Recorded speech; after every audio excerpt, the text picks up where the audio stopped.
So you're up 15 points. There's less than 6 minutes left in the game. There's no way USC could lose to Tulane, right?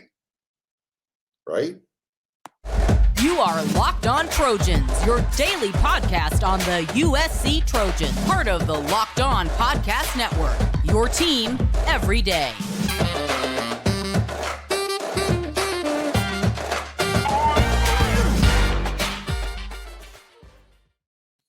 Fight on, everyone. I am your host, Marc, and thank you for making Locked On USC your first listen every day. Whether you like to watch on YouTube or wherever you download your podcast, we are free, and I really hope you're enjoying the show. Thanks for coming along for the ride.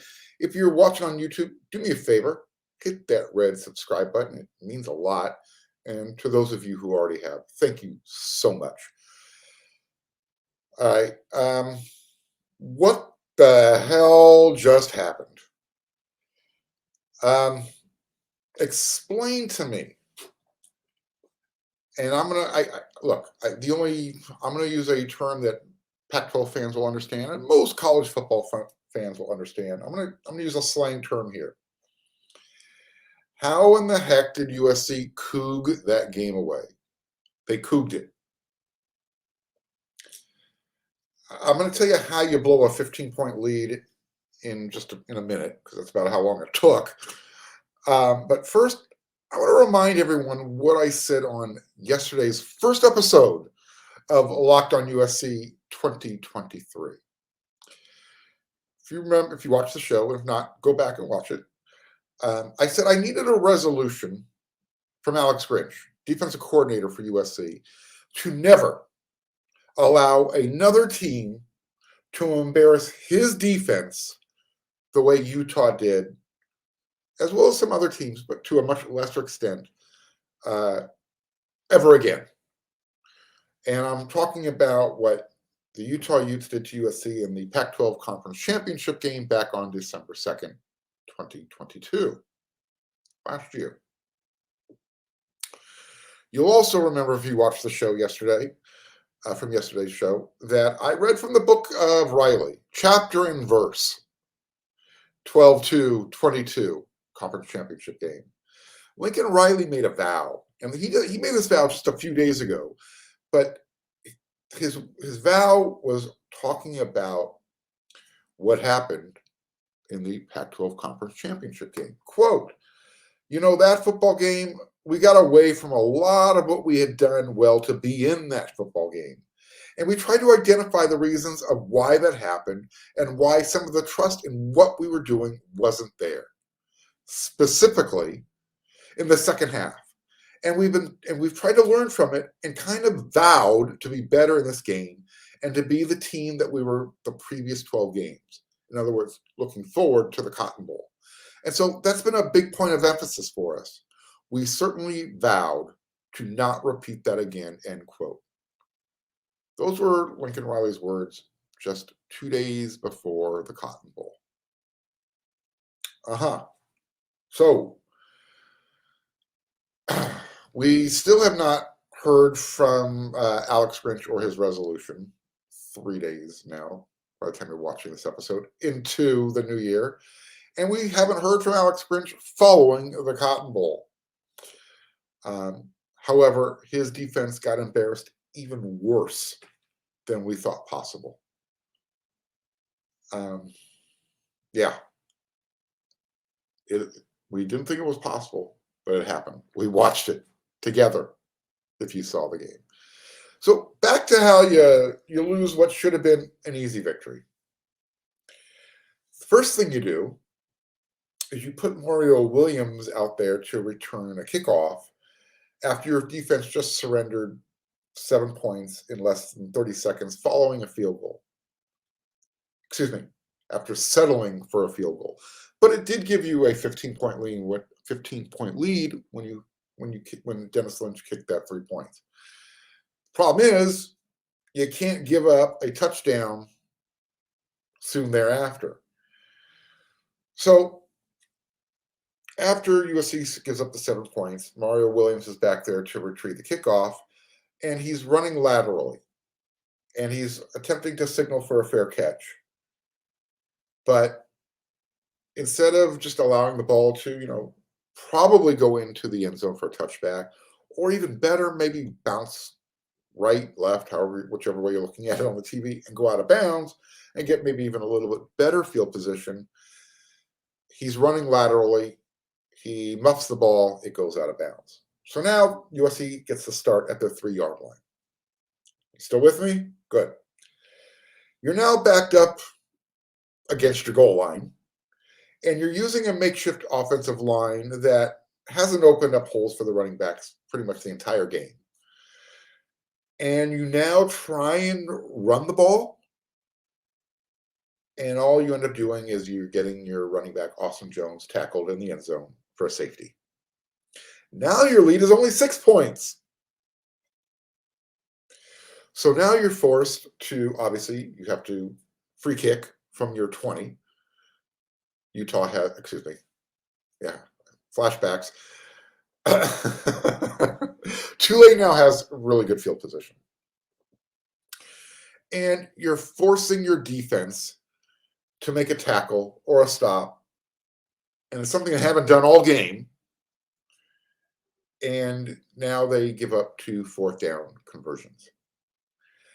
And to put a cherry on top, you let a tight end beat you over the middle with 7, 8, 9 seconds left in the game. That's how you lose. Offensively, you put up 45 points with half of a Caleb Williams, maybe more than half of a Caleb. But he wasn't his normal self when he would take off and run. It was very evident. But he still threw for 460 yards and 5 touchdowns. You controlled the clock on offense for 40 minutes of game time. You won the turnover battle. But you can't tackle or get a stop when you need one. Not one. USC didn't punt in the game. They only forced 1 punt.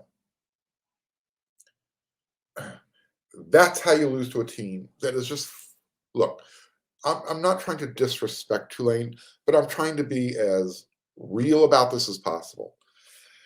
Tulane's roster has a bunch of players. I would say 80% of that roster is full of players that USC would consider in their recruiting process under normal circumstances. So if I'm Lincoln Riley, I'm going to have some hard questions to answer looking in the mirror, because he only took 3 questions after the game. We'll get into that maybe a little bit later this week. He did say this was, maybe one of his toughest losses he's ever experienced. So to that, I'll say, good. It's a learning experience as well. Hopefully, Lincoln will have learned from this experience, because I think maybe he needs to consider what changes need to be made in the off season, since he believes this team is close. He said this team's so close to we're just this far away, and a play here and a play there. Well, how close are we really? How close is your team? Because you only got Caleb Williams coming back, maybe for 2 years, but let's be real here. He's coming back for another year. Are you going to waste? And I don't want to say that. Let me rephrase that. Are you going to use possibly Caleb Williams last year as a Trojan with the existing defensive coordinator and scheme and talent?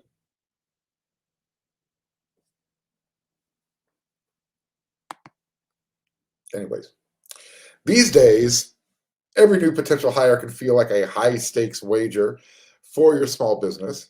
So you want to be 100% certain that you have access to the best qualified candidates available. That's why you have to check out LinkedIn Jobs. LinkedIn Jobs helps you find the right people for your team faster, and they do it for free. So then you're going to add your job and the purple #hiring frame to your LinkedIn profile. That way you can spread the word that you're hiring. They have simple tools like screening questions that make it really easy to focus on candidates with just the right skills and experience, so you can quickly prioritize who you'd like to interview and hire.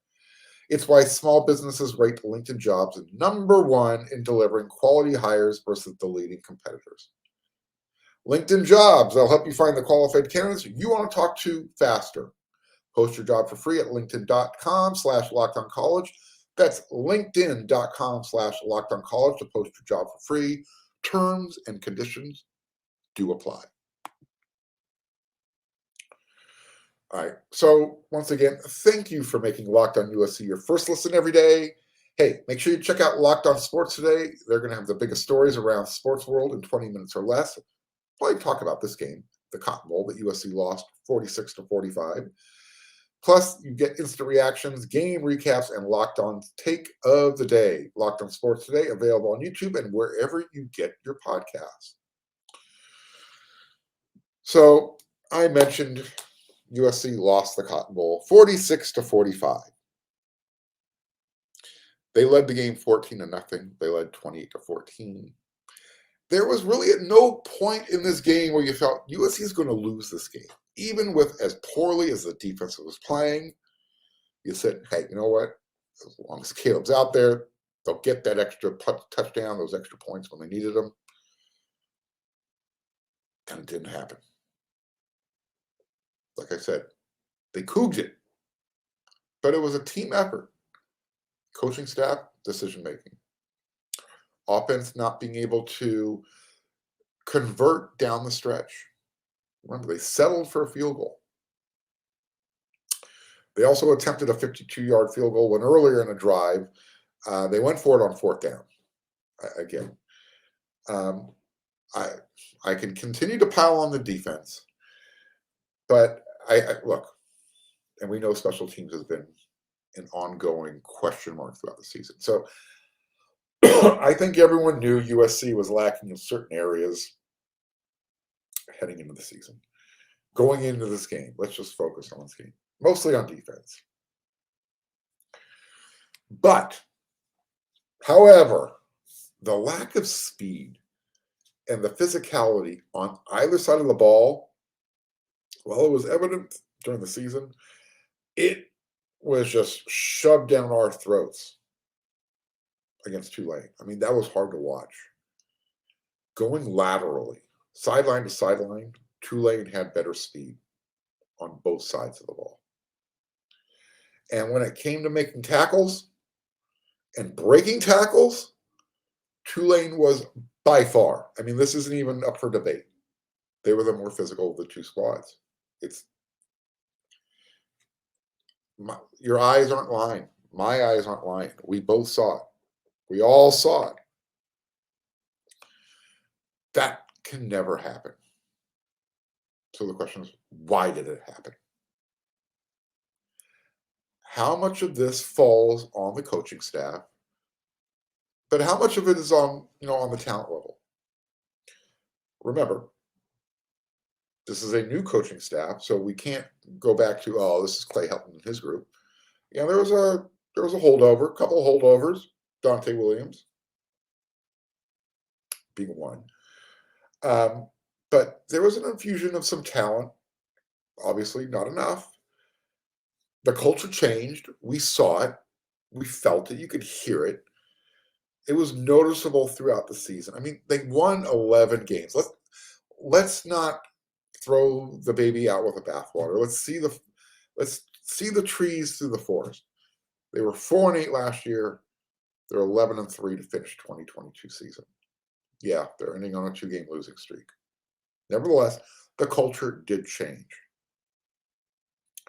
However, why was there no development, or at least a noticeable improvement from game 1 to, game 14? And obviously, I'm focused on the defense, but I guess you could say the same thing on offense a little bit. There was a lack of consistency. Yes, I am quite aware, without your starting center, without your starting left guard, it's going to make a difference. Without Travis Dye, it's going to make a difference. But you would think you would see an improvement from game 1 to the end of the season. I'm not sure we really did. We saw Caleb Williams You know what? And maybe Lincoln Riley is smarter than we all are. There's a reason why it was so important for Caleb Williams to play in this game and to play as much as he did. Without Caleb Williams this season, how many losses does USC have? Now, did he play a perfect game against Tulane? Absolutely not. He had the interception. We've seen that type of forced throw interception throughout the year. Yeah, what was that? It was fifth, sixth of the year, whatever the number is. He didn't have a lot of them.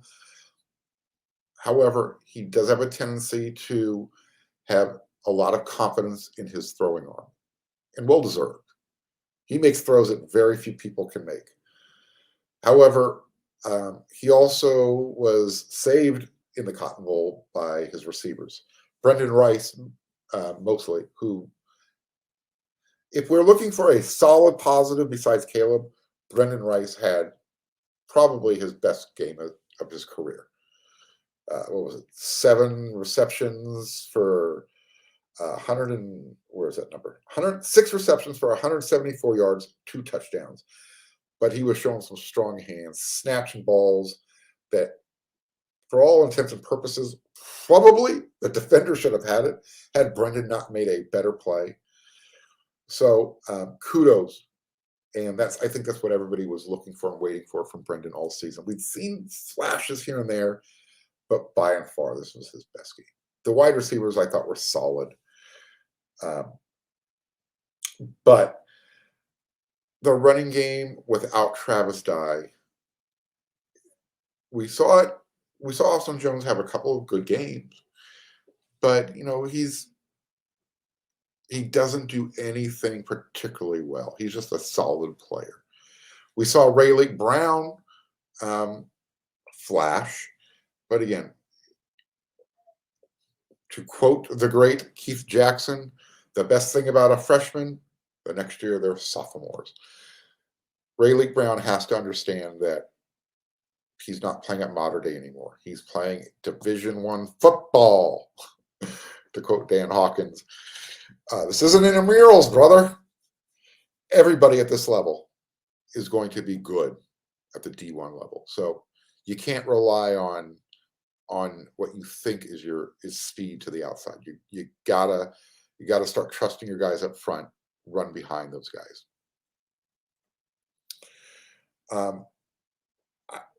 I know the players cared. Sometimes at least most of them cared. When you're watching the game and you're saying, man, there's a lack of effort going on there. Well, after the game, when you see them coming off the field, you can tell who cared and who didn't. Some might, carry their emotions better than others. But, for me, it's obviously very noticeable when there's players crying, cursing, kicking the pylons, not going over to congratulate the winning team, seeing certain players staring at the field because they know it's the last time they're going to put on the Cardinal and Gold uniform and play a game. And maybe not just, for USC, maybe ever again. Nick Figueroa, I don't know if he falls into that category of ever playing football again professionally, but he talked after the game about finishing. And he mentioned it enough times during the post game. And I'm not complaining because he was right. He couldn't shake the loss or even his own personal mistakes that happened during the game. And he wasn't alone. And that's the point. Why are veterans making the same mistakes in game 14? Why aren't they finishing? Why is this team at the end of the season regressing as opposed to, developing, looking like they're close to being a championship team? Because offensively, they're going to be fine. You're always going to have a quarterback. You've got Lincoln Riley's now coached 3 Heismans. Caleb's coming back next year. You got Miller Moss, who would love to have seen him get in the game, wasn't able to. And then we know we've got Malachi Nelson coming in with the 2023 class. So you're going to be fine at quarterback. Wide receiver, you're always going to be fine as well. So where's the disconnect? Why isn't the team able to finish? They focus on areas they know they're deficient. Why do those areas continue to be deficient at the most inopportune and crucial times of games?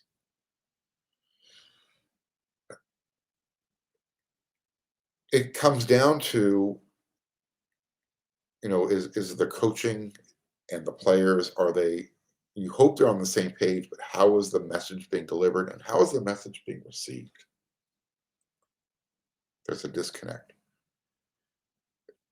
You saw a team like Tulane. Last year, they won 2 games. This year, they finished with 12 wins. They got the 12th win that USC wanted. That, would have carried forward into the offseason.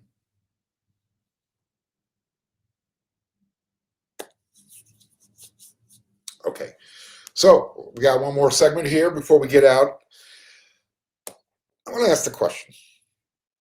Again, give me some feedback for those of you listening on your favorite, wherever you're downloading your favorite podcast for free, or if you're watching on YouTube, give me some feedback. I want some answers. What do you think? Did the Trojans benefit playing in this meaningless bowl game? And again, in the playoff era, I want to clarify. The game means nothing if you don't end up being in first place. Because if you're in second place, you're just the first loser.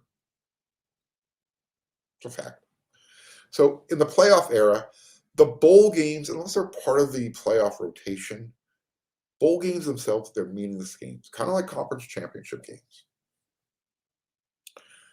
So what can be gained from this game in their loss to Tulane, 46-45, where USC, they should not have lost the game. Let's just be honest.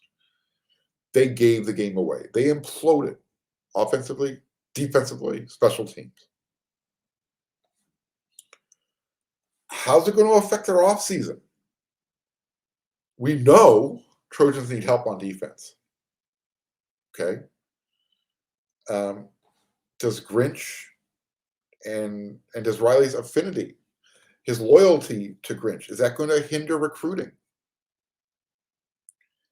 Look, I can tell you right now, I'm already hearing whispers that recruits, specifically on the defensive side of the ball, they're hesitant to come to USC right now. So it's not just about NIL. Let's also be clear about that. These are the types of things during the offseason now that Lincoln Riley, again, I go back to it, when he's looking in the mirror, he's going to have some hard questions that he has to answer. He's heard it. There's plenty of shade being thrown out there. He doesn't need to hear it again from anybody, from the media, from the fans. Fire Alex Grinch. He needs to make the decision. Again, we came to USC to win a championship. What do we need to do to get to the next level? Does that include Alex Grinch? Does that include his assistant coaches? Do changes need to be made there? I guess we're going to find out, especially after this game. So, look, I'm going to have a lot more to talk about with this game as the week goes on. Locked on USC comes at you 5 days a week. And I'm not going to waste too much energy and too much emotion here because, again, we got all week to talk about this. We'll break it down. I get a given grades. What's the point, right? I'm starting to ramble. Anyways, the football season might be over. However, Locked on USC isn't over. We'll be back again with another episode tomorrow. And when you're done here, make sure head on over to wearesc.com. There's going to be a lot of good content over there and a lot of stuff that I can't talk about for free here that I might be talking about over there. But keep checking back here every day for Locked on USC because all your Trojan information you want in 30 minutes or less every day, 5 days a week.